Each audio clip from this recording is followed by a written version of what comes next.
l'aire d'une surface. Alors, la surface que j'ai assurée en bleu, que vous voyez, c'est le sol de mon bureau. D'accord?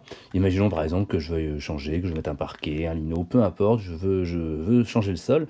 Il faut bien que je sois capable de calculer la surface. Donc, pour calculer cette surface, on sait que cette surface est rectangulaire.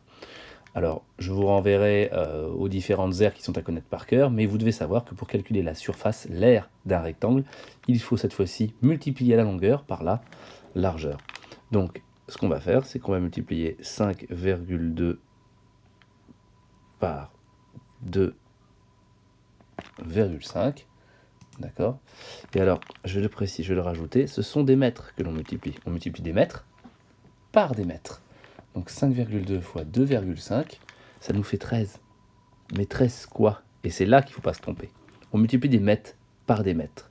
Des mètres multipliés par eux-mêmes, ça fait des mètres carrés. D'accord? Donc, retenez bien ça, lorsque vous calculez une aire, si les longueurs sont en mètres, l'aire sera en mètres carrés. Si les longueurs sont en centimètres, l'aire sera en centimètres carrés. On vous demandait également, je crois, de calculer la surface d'un mur. Alors pour calculer la surface d'un mur, c'est le mur que je vais assurer ici en vert, par exemple. Pour calculer cette surface-là, eh bien c'est encore à nouveau un rectangle, hein, donc il suffit simplement de multiplier la longueur par la largeur. Donc la longueur c'est 2,5, la largeur c'est 2,4. On multiplie encore des mètres par des mètres, et 2,5 multiplié par 2,4, ça me fait 6, et 6 quoi? 6 mètres carrés. Vous allez vous rendre compte que dans ce chapitre, les unités sont extrêmement importantes. Enfin, comment on utilise du coup un tableau de conversion pour les surfaces, pour les aires? Alors, c'est là où c'est l'énorme piège. Le tableau tel que vous l'avez dans votre leçon est incomplet. C'est à vous de le compléter. Je vais m'expliquer. Chaque unité d'aire, elle est 100 fois plus grande que celle de rang immédiatement inférieur. Pourquoi? Parce que dans un mètre, vous logez 10 décimètres, par exemple. J'espère que vous me suivez. Je ne peux pas vous faire de schéma en même temps, écoutez bien. Dans un mètre, on loge 10 décimètres.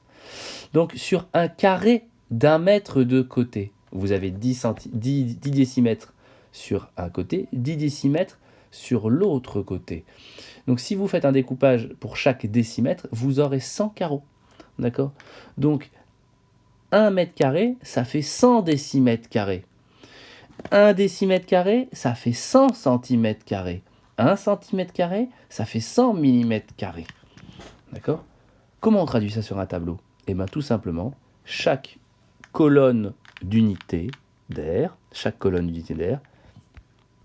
est séparée à nouveau en deux. Elle est doublée. Comme ça, 1 mètre carré, ça nous fait bien 100 décimètres carrés.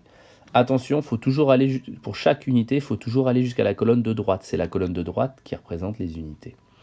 Si vous prenez par exemple 13 mètres carrés de la surface du bureau là, que nous avons calculé, eh bien vous vous rendrez compte que ça nous fait 1300 décimètres carrés. Faites bien attention à ça, d'accord? Voilà.